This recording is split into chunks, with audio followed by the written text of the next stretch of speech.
Welcome to the Parrish the Thought Show.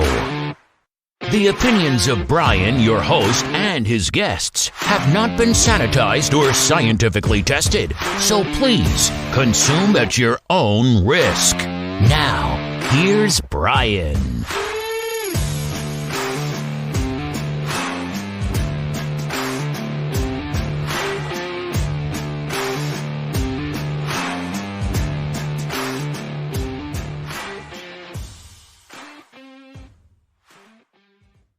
Ladies and gentlemen, and whoever else is listening, welcome back once again to the show. Appreciate you listening still and forever. My guest for the fourth time today is my friend Kris Kristensen. For those that are just joining us for the first time, or if it's been a minute, 3 years ago, Kris was diagnosed with stage 4 Chondrosarcoma, an aggressive bone cancer in his pelvis, and was literally weeks from the disease taking his life. To save him, doctors performed a grueling surgery called a pelvectomy, and yes, it's as harrowing as it sounds. The entire left side of his pelvis had to be amputated, and in the process, he lost a perfectly good left leg. Needless to say, his life was forever changed, and this interview is part 4 in a series of life check-ins to see how he is often winning the battle to get his life back to a somewhat normal state, and also a deep dive into the darkest recesses of his soul, where he often ends up while trying to make sense of the why behind this new journey. He tells me that dying would have been easy. Living is the hardest part. Well, Kris, thank you, man, for coming on again. This is episode 4 of your amazing story. And it's been a minute since we've chatted, and you have done a whole lot of stuff and made a lot of progress. So where are you at now? How's the continual adjustment to your life now? We're also 2 years post surgery, correct? It's 3 years now. 3. Wow. 3 years. Yeah. I just celebrated my 3rd year anniversary. Wow. Just a couple of weeks ago, September 23rd or September 22nd was 3rd year. That is crazy. Hard to believe. Yeah. And you've been skiing and climbing and what else? Let's see. I tried my hand at the driving range. Tried my hand at rock climbing, indoor rock climbing. Yeah. Tried my hand at skiing. Only on one leg, mind you. Of course. And let's see, what else have I done? I was going to go into rowing this summertime, but I never did quite make the meetings fit into my schedule, so I had to bail out on that. I had too many other things going on and became sort of a secondary priority. But I could have done rowing too. Well, the day is young. Maybe you still can. Yeah, next summer. Yeah. Next summer. You know, when I saw your video of you skiing a long time ago when I was in high school and I skied a lot, I think I saw somebody missing a leg skiing, and I said, well, I'm gonna give that a try. So I just would go down a run and just hold one leg up and try to do it with one. And it's a whole different mind game. And obviously I had the other leg there to balance, but I can imagine the whole balancing issue of doing that. Oh yeah, it's totally different game. Before I lost my leg, I was all right as a skier, pretty good skier actually. And I could go down steeps and I could go down fast, and I didn't get overly freaked out. But one ski with those outrigger ski poles, and I was on the bunny slope, and let me tell you, it was it was frightening. I don't know when I've been so scared on a pair of skis. So yeah, it's a whole new world, man. And what's the biggest fear? Well, it's the same fear of anything now that I've got one leg, and it's the fear of falling, because I've fallen numerous times now, and it hurts whenever you fall. When you get to be, grown up size, it's a lot farther to the ground when you fall than it is when you're 2 and you're trying to figure out how to walk. So It's just that fear of falling and getting yourself hurt, because I have hurt myself. In fact, I tore up my left biceps tendon because because I'd taken a fall, tried to brace myself, and it tore up that tendon, and now my arm is really out of commission for a little while. So, end up on your face and it's a totally different thing. Since we chatted last time, like what's been some of the biggest aha moments, or is every day new like normal life, or Well, are you constantly learning new things? well, every day is a learning experience. There are things that have become kind of, you know, things of habit, things have just kind of become second nature now. How do you get around in the morning? You got to get up, put on your artificial leg, and do all of that kind of stuff. That becomes kind of normal anymore. But it's still there. There are still times when the reality of what has happened really sinks in, and you start to come to grips with the fact that, oh yeah, I am missing a leg. Oh yeah, I am missing my colon. Oh yeah, these things have been taken such a toll that now I've sacrificed all of those body parts. Then ended up having to sacrifice my career on top of it. It can get into get you into a spiral pretty quick. And then you put on top of that the pains. There are phantom pains when you're missing a limb, and I got to tell you, they are real and they are powerful.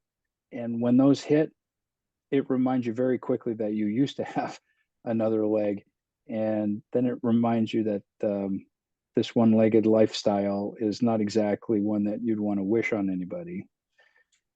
And I know in the beginning you said that you were, you got into these dark holes that you kept, trying to get yourself out of. Or is that easier to avoid now? Well, Years into this? yeah, that's a very good question. When I got out of the hospital initially, I had made a commitment to myself to never go down the rabbit hole. That's what I Like call the it. why and Yeah, the why me and oh poor Kris and all that stuff. And I think for the most part I've done that. It's just that there are times when the reality and the difficulties of living this way really sink in. And when that happens, it calls you out of your reverie or out of your you're just day to day going about doing stuff. And when you get called out like that, like all of a sudden something really hurts, or oh, you tripped and you fell, or something crazy happens, and then you start wondering, oh man, what is the greater lesson to learn here? Why is this happening? And whenever you start asking why around these kinds of questions, you know that you're going to end up you're never going to end up in a good place the minute you start asking why. So I've learned that asking why is a very tempting but very dangerous question to ask.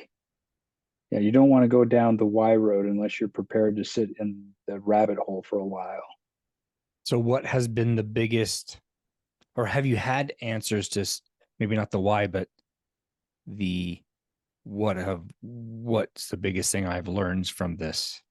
Um, the biggest thing that I've learned from this to date has got to be that it's the relationships that matter the most.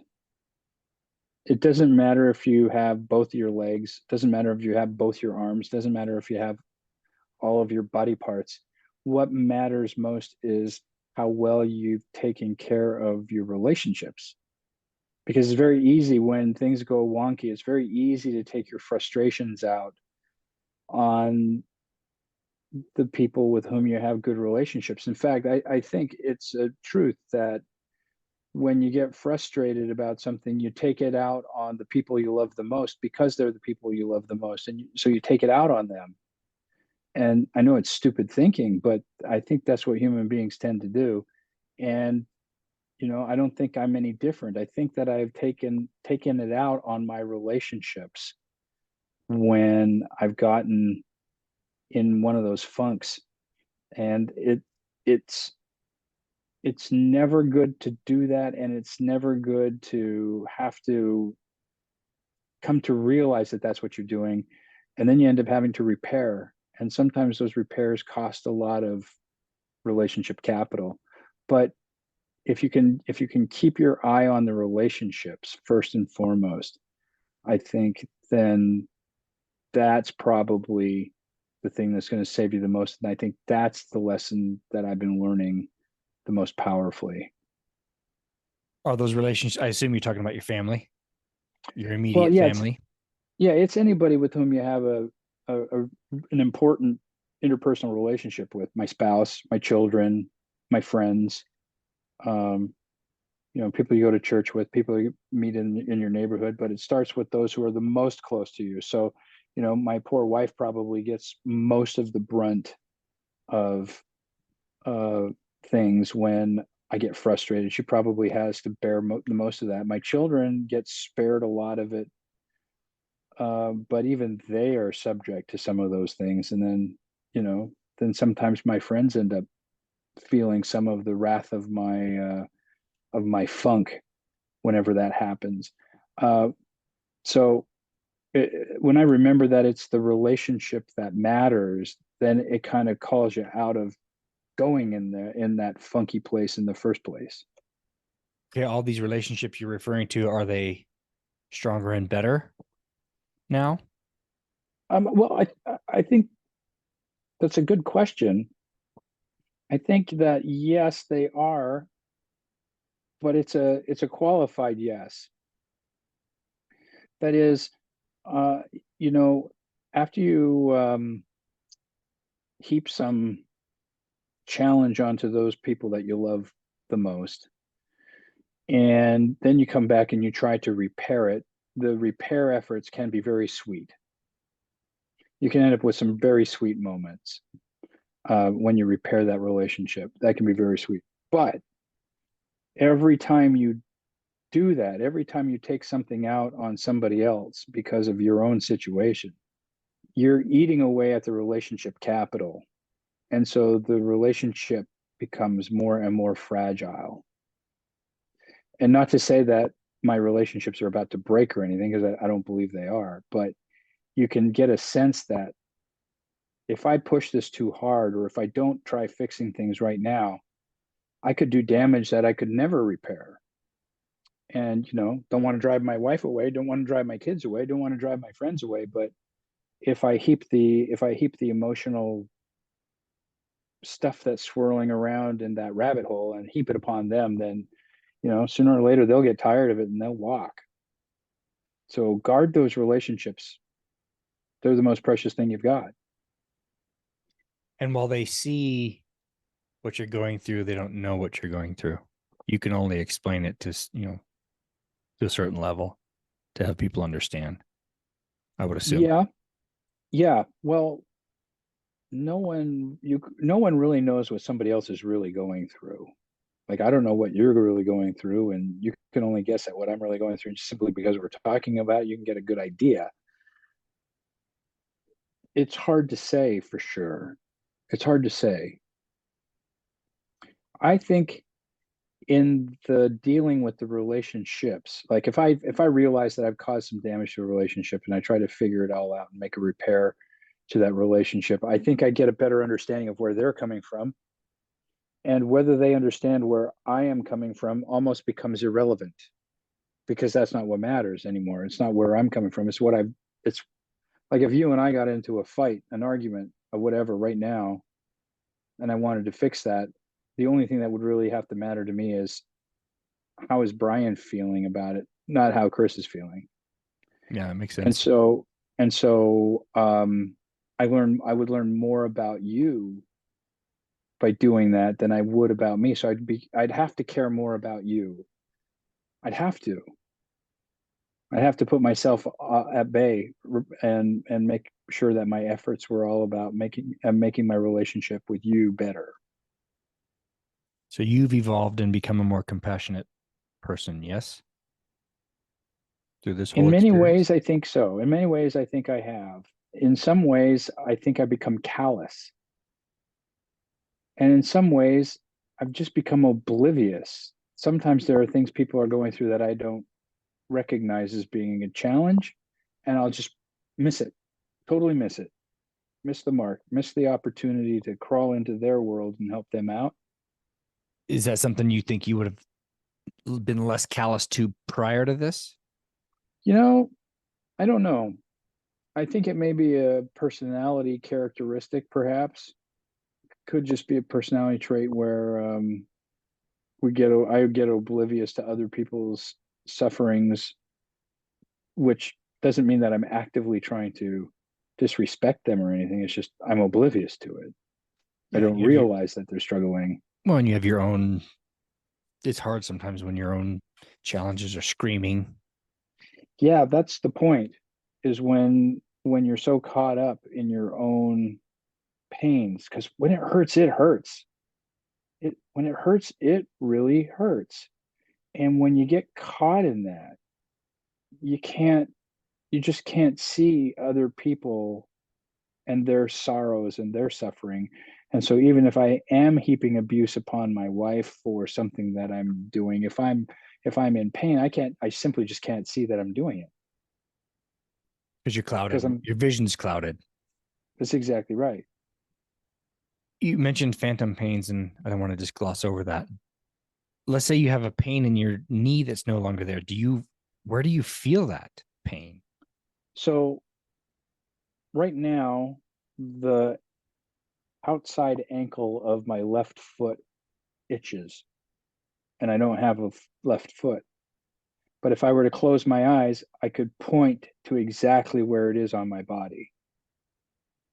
But that part of my body isn't there anymore. So it's like your brain is like it's like itches in your brain. That is wild. Like I can feel it exactly on where on my foot it is. It's just right below the ankle bone and it's itching. And I want to scratch it. But there's What is nothing to scratch. what does that look like? Yeah. Where do you scratch or what do you do? How do you get through that? Uh you have to put it out of your mind. You have to somehow distract yourself to forget that you're even feeling it. Otherwise, you go crazy, absolutely crazy, because it itches. I mean, it's itchy right now. I want to scratch it. It's like just go slam your thumb in a door that's called diversion therapy. That's right. Holy cow. That is wild. I That's can feel my hamstring get a cramp every now and again, but I don't have it. like a Charlie horse or something that you Yeah, can't. That yeah. is so wild. Just want to stretch it. Well, that kind of goes to show you that your body has, I mean, energy that's still there. I don't know. That would be interesting to have some astrophysicists try to explain. And I'm sure you probably know more about this than most people, but Huh. explain how that works. Oh, I don't know. All I know is when they went in and took off my leg, of course, all those nerves had to get cut. But somehow the ends of the nerves that go to where my ankle is, for example, there's still a piece of that nerve that's left in what's left of the stump of where my leg used to be. There's still, the where that nerve left the spinal column. There's still a little end of it right there. And somehow or other that gets stimulated and it makes it feel like there's an itch that needs to be scratched. And I don't know how that works. I couldn't possibly tell you. All I know is that by having those nerves dangling out there, even though they're trimmed way back, it's kind of like grapevines, and you trim the grapevines way back, but there's still those runners, those shooters that come out of the main trunk of the grapevine. And even though you cut them all the way back to the main vine, those runners will still grow out there every season and grow new grapes. That's just what they do. And they know exactly where to go. And same here with the nerves. Well, maybe we should start grafting ourselves with grapevines or something. So if those can grow back and it's just a plant. Hey, my wife is in Spain right now, and she was walking through their wine country, and she was pilfering grapes off of grapevines and eating them while she's walking out there in the middle of Spain. And she said they were really good grapes. Yeah, and she's doing this. How long is this jaunt she's doing? I saw a little It's bit about that. 500 miles. She's walking the Camino de Santiago de la Compostela. Is that like The their equivalent of Compostela. is that their equivalent of the Appalachian Trail? Sort of. It's a Christian pilgrimage from France all the way to Santiago, Spain. Oh, this is an interesting story. So the legend is that the bones of Saint James, the apostle of Jesus Christ, his bones were buried out in western Spain, out near the seacoast, making the burial place a holy ground for Christians. And so in the Middle Ages, it became popular for Christians, almost a responsibility for Christians to make pilgrimages to these major holy sites. And of course, if you've got bona fide bones of an apostle buried in Spain, that's a bona fide holy site. So you got to go make a pilgrimage. And so Christians, since the Middle Ages, have been going back and forth across Spain to go out there and pay homage to the bones of Saint James. This is James of Peter, James, and John vintage. Mm-hmm. And so you go out there and pay your homage to James and then go back home. But I just learned as my wife is walking across Spain with her friend, it's a 500-mile trek. They go over the Pyrenees Mountains in France and then come down into the lowlands of Spain and march across the desert areas there all the way until they get to the west coast of Spain. So that journey is going to take them 40 days to make it. But as they go, they stop overnight in these cities, these little towns along the way. And I'm writing up a little summary of the history of those towns where they're staying so that they can get a sense of, the history of where they are and what they're doing. And as I've been doing this, it's been blowing my mind. It's been an absolutely mind-blowing experience discovering some of the history of some of these things. Because if you remember your history lessons, the Moors came and invaded Spain in the 700s. So these were the Muslims that came up from North Africa, came into Spain and conquered Spain, kicking the Christians out. Well, by the end of the beginning of the 10th century, right in there, the Christians had enough of Moorish rule, and so they wanted to get it back. So they started having these battles, and miraculously in the 800s, 900s, the bones of St. James were miraculously discovered out in western Spain to create this holy site, which means that pilgrims are going to come, which means that now all of a sudden all these towns are going to pop up to support pilgrims, which means Christian immigration is going to start happening in northern Spain. And without shedding blood, they repopulated northern Spain with Christians, pushing the Moors further out of the country. And it was a political stunt more than it was a religious stunt. They used religion as a way to have a battle over the Moors for the control of Spain. It's fascinating stuff. That's something I either wasn't paying attention or never got taught. Yeah, well, I'm learning about it as we go. Because you're her sort of her tour guide from afar. From afar, yeah, from 3,000, 4,000 miles away. And she's doing this with friends? Yeah, she's got a friend she met in Connecticut, and her family is she came from Venezuela, but her family originated in Santiago, Spain. Okay. And so she has for a long time wanted to make this pilgrimage to go visit her ancestral roots. Not that she's Catholic, because she's not, but just because she wanted to see what her ancestors would have experienced, what they would have found. So she decided this was the year, and she wanted to have a traveling companion. So she invited Andrea to go along with her. So How there they are. fun. They're in Spain right now. That's exciting. Yeah, it's 1 o'clock in the morning in Spain right now. So either they're sleeping or they're 1:30. walking through the moonlight. Yeah. Well, they'll be up. They'll be up here in about 4 hours, 5 hours, and then they're going to start walking again Wow, that's because it's like still hot. yeah. It's still hot over there. It's in the upper 80s. Talk to me about your career situation and where that's left you, Ah, and the good, bad, and the ugly of that. well, my career situation definitely has taken a nosedive since all of this cancer stuff first hit. Of course, my employer kept my job for me while I was recovering from the original cancer surgery.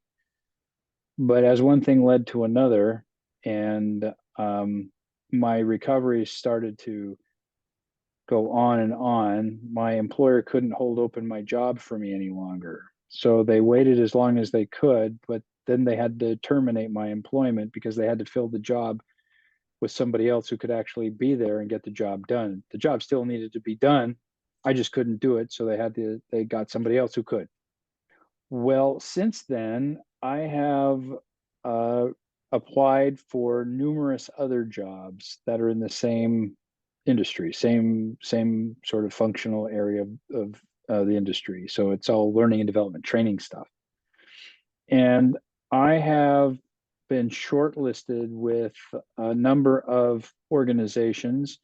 In fact, on 3 occasions, I have been shortlisted as one of the final candidates. But when they see me in person and they see that I'm on an artificial leg, the very next thing they do is they call me up and they say, "Oh, well, we're going in a new direction with this role, with this Oh, I position." love that phrase. We're Yeah, too afraid to tell you what the real deal is, so we're going to say we're going in a different direction. yeah. So even though I was the most qualified candidate on for sure two of the three jobs, and the third one, it was probably 50-50. But rather than be overtly discriminating the guy who only has one leg, they just, quote, go in a different direction, end quote. So I will testify to my dying day that discrimination exists against the disabled, which is crazy because I lost my leg. I didn't lose my bloody mind. Yeah, and your mind is that's your biggest tool in your tool chest of what you do, correct? Well, it's the only tool in your tool chest, really. I mean, that and I suppose your voice, but Which you neither of still those have things, both.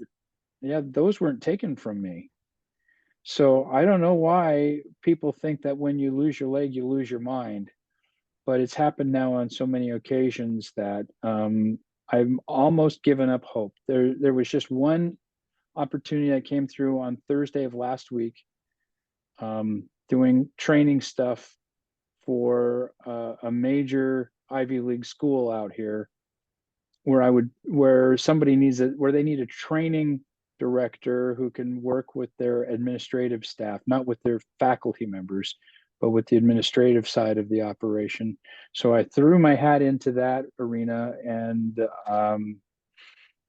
I put in an application on Friday. I don't know what's happened yet, but I'm sure something will happen soon. And if they tell me that they're going in another direction with the role, then I'll know for sure it's a sign from heaven that I got to do something different.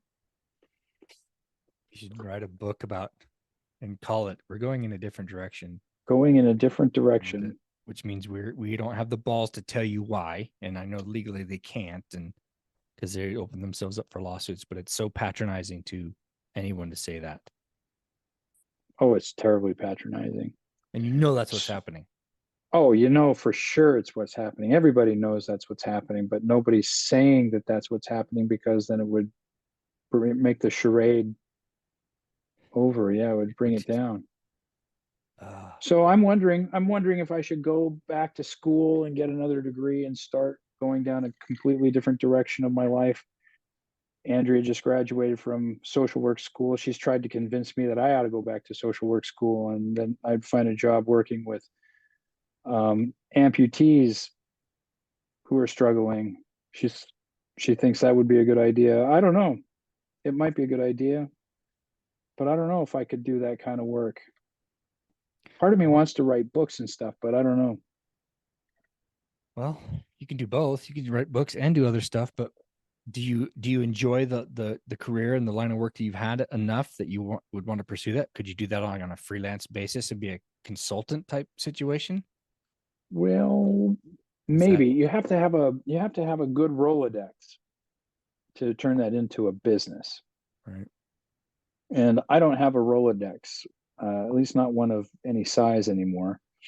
And so, and for you younger folks that are listening, a Rolodex, look it up. Look it up.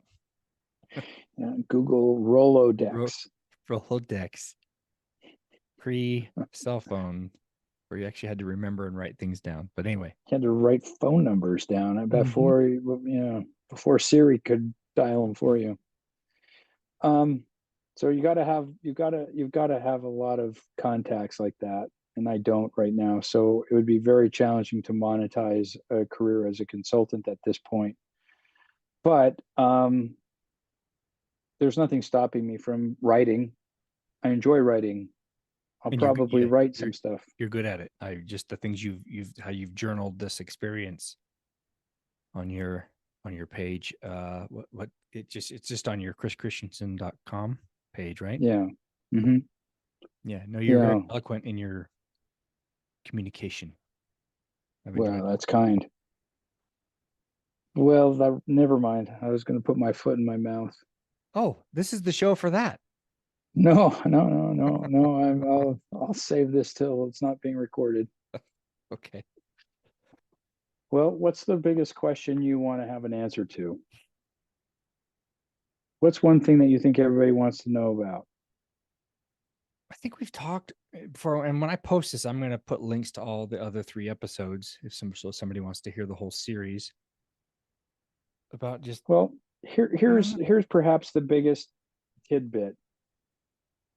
So maybe this will make it past the cutting room floor.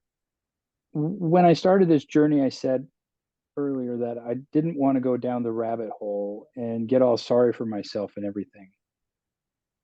And I meant it, and I really worked hard at it. But it's amazing how your body conspires against you sometimes, and how circumstances get in the way. And when you start having aches and pains that you can't explain, when jobs don't work out that you should get, when things don't turn out anyway like you wanted them to, it's hard to fight against all that all the time. And so you do end up going down the rabbit hole. At first, I thought it was a character flaw, and I beat myself up over it. I beat myself up over going down into the dark places every now and again. But I've come to realize that that's not the right way to look at it. It's not a character flaw at all. It's part of the human experience. But just as I learned earlier that the secret to staying out of the rabbit hole was my service to other people, when you get down deep in there, you don't remember to serve others, or you can't figure out a way to serve them. And so what you need is service from somebody else.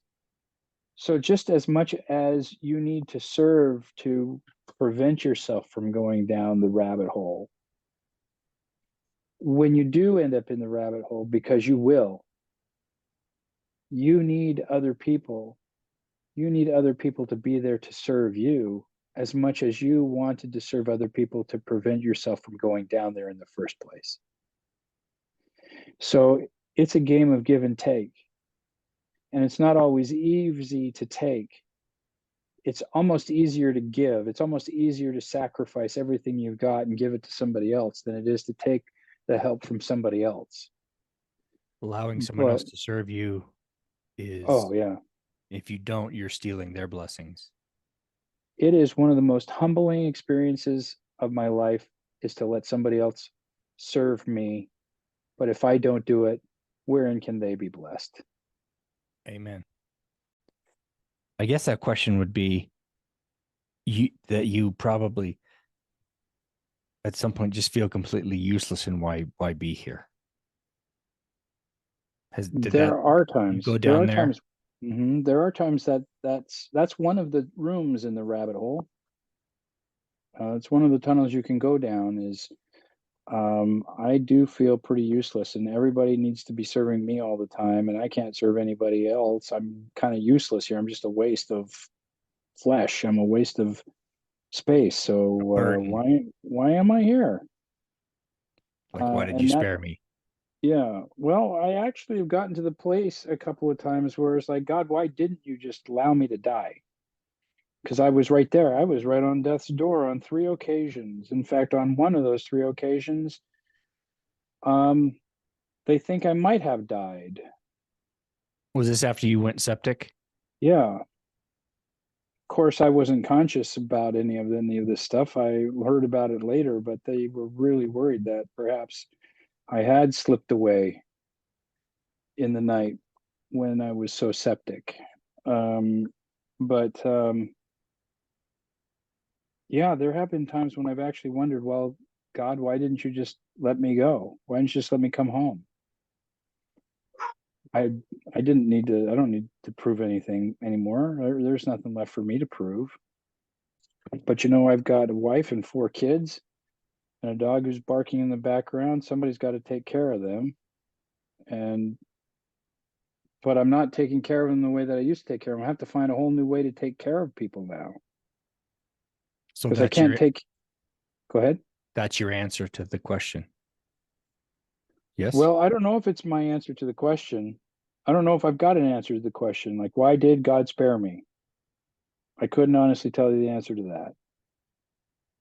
This would be a great time to ask all your family and your friends. Well, I've asked my wife this question. Um, why does she think that God spared me? She said because he didn't want me to live a life alone, or her. This is her talking. Yeah. He didn't want her to live a life on her own, all on her own. So she wasn't ready for me to be gone yet. And neither were some of my kids because I've still got a teenager still at home, and she needs to have a daddy.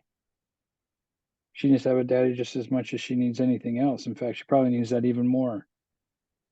And so over this last year, for example, I've taken the relationship I have with her really seriously. So to the point where she now sits up at night and talks to me for a couple of hours. Which is a miracle sometimes. Yeah, when your teenage daughter comes and talks to you, just chatter, chatter, chatter, chatter, chatter. Yeah. I mean, it's all important stuff. Don't get me wrong. It's all everything that's going on in her world. But that's the amazing thing. It's all the things that are important in her world she's sharing with me. And her dad doesn't just reside in the missing leg. Yeah, it's far more than just a. It's just Appendage. far more. Yeah, and cancer doesn't define us.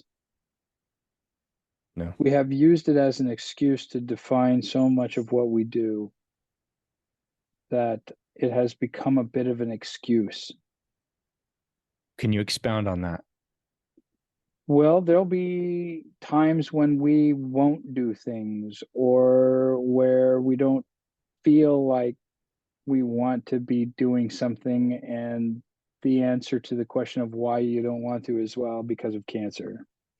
Or we're not doing this is because of cancer. Or if you talked about your experience with cancer, you'd have all these new opportunities. Say, for example, at school, you'd be given scholarship opportunities if you just talk about cancer, cancer, cancer, cancer, cancer, cancer. Everybody's had their fill of things related to cancer. Everybody's had their full share and then some of things related to it. No one wants to talk about it in our house anymore. So it's kind of the thing that, not that we're sweeping it under the carpet, but people are just sick and tired of it. They just want to get on with life. And often it's, as soon as you say that, it's an immediate death sentence in people's minds. Whereas it's there's so many different kinds and so many different facets of it. It's not. Yeah, I think that's true for the most part. I think that's true. Um, whether it's a death sentence or not, I well, I don't know if it's quite that extreme, but it certainly creates a lot of anxiety, a lot of angst, right? It gets people's juices all weirded up, and then they have to figure out what they're going to do with it. There's a one of my neighbors is a couple years older than me, and probably 4 months ago, maybe 5 now, he was diagnosed with a stage 4 cancer in his lungs, and it's in his sacrum and his adrenal glands. Oh man. And they've given him a year, but he was just like, hey, my patriarchal blessing says I'm here for 20 more years. The oncologist says a year. I'm like, well, let's go for the 20. And he's had a really good outlook on it. And I think I don't know what the progress is, as of today, but just his perspective his attitude is amazing. Yeah. Like, well, it's not going to be, I'm not going to just let it. So he's fighting it pretty good. Well, good, because you've got to. I've got a couple of books here written by a doctor who was an oncologist for a very long time, and he talks about patients who make it and patients who don't make it through with cancer stuff. And he was all about it's the attitude and optimism with which they go in and approach it. And you've really got to be optimistic. Now, I'm fortunate. My cancer was cut out of the flesh of my body before it had spread anywhere. It was physically cut out. So I don't have to worry about the cancer anymore. I have to worry about dealing with the aftermath. But when I was facing the cancer itself, I felt incredibly peaceful about the whole of it. Yeah, I was at peace with the whole of that. It was it's only been since during these last 3 years of dealing with the physical realities of the limitations and the challenges associated with the missing body parts, that challenges my attitude. But as far as cancer goes, no, I was as calm could be about cancer, because I knew if it would take me, it was going to take me, and I was okay with that. I was okay with my God. I was okay with myself. I was okay with my family. So if that's what happened, that's what happened. But it's not what happened. Instead, I'm resigned to live here some more. So now comes the really hard part. Just like in the play, you've seen the play Hamilton, haven't you? No, I've started, but I didn't finish it.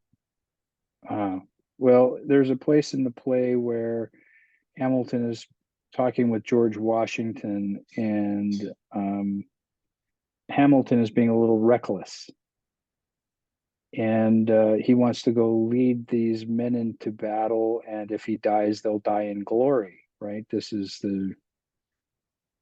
every young soldier's perspective. If you're valiant and brave and you go into battle and you die, well, you died, and you've died bravely. You've died with glory and honor. And Washington has to pull him aside and say, hey, look, dying is easy. It's living that's hard. Because I could have died and everything would have been okay. I would have been all right. My family would have been all right for the most part, I think. But instead, I'm resigned to be among the living, and that's the hard part. Sticking around. It is. That's the hard part. Because now you got to wake up every day and figure out, what am I going to do with the day that's been given to me? And am I going to be a crotchety old man who is wondering why the hell he wasn't taken off this earth when God was given the chance to take him out, or I could figure out a way to work around all of that and find meaning and purpose and joy in doing something other than that. So yeah, That's yeah. good. Dying is easy, living is harder. Living is harder. That's what I'm hearing. But I don't know. I don't.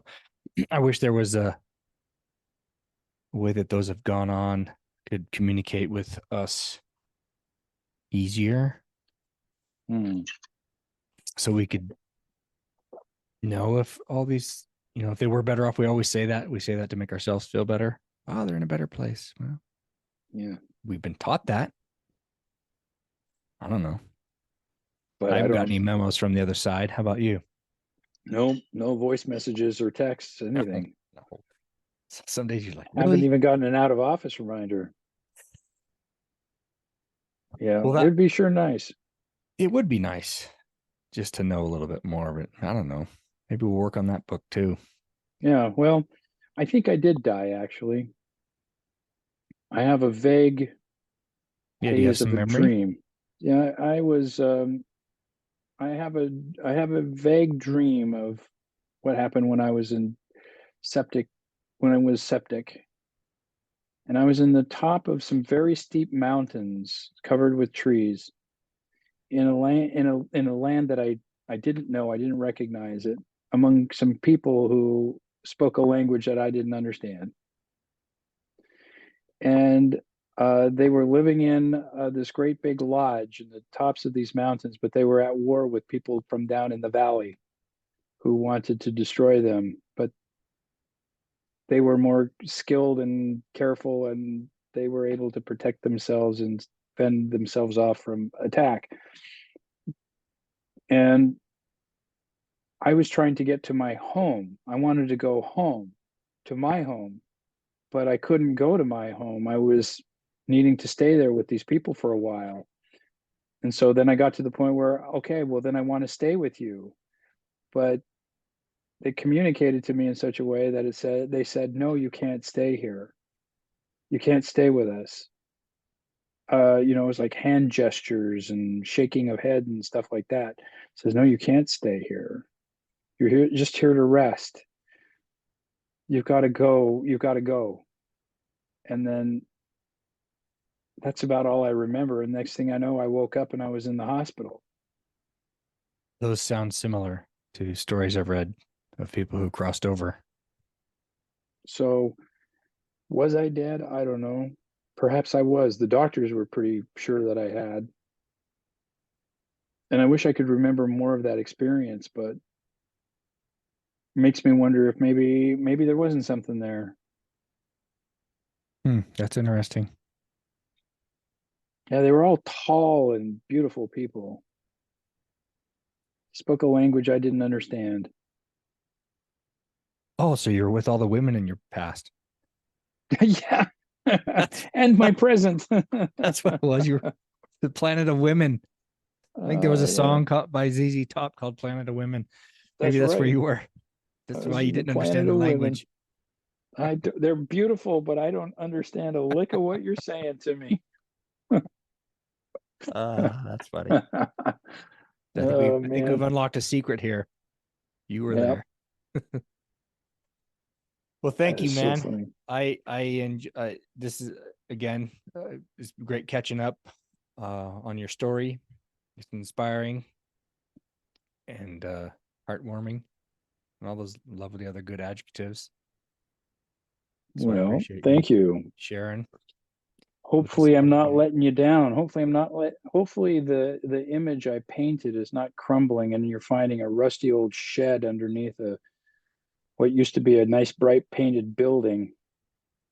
I'd love to get feedback from people on what the the interviews I've had with you. I don't get much, so I don't honestly know who it's touching or to what degree. But I'm putting it out Yeah. there, and maybe somebody finds value. If nothing else, I do. Somewhere in the ether, somebody's getting something out of it, and Yeah, you are the man. I am. I'm getting something out of it. So if nothing else, it's it's therapy for me Well, good. to get inside your head. Well, 'Cause just I've don't never go known trying anyone. don't try to go die and figure it all out. Not on the agenda today. Good. But so anyway, well, thank you, sir. I appreciate it once again, and You're welcome. We'll put the whole series together. Thank you again for listening to the Parrish the Thought Show. We know you have many podcast options and appreciate that you have chosen us. If you love what you hear, please give us a rating on whatever platform you find us. And don't forget to share, like, and subscribe. If you hate what you hear, only tell us.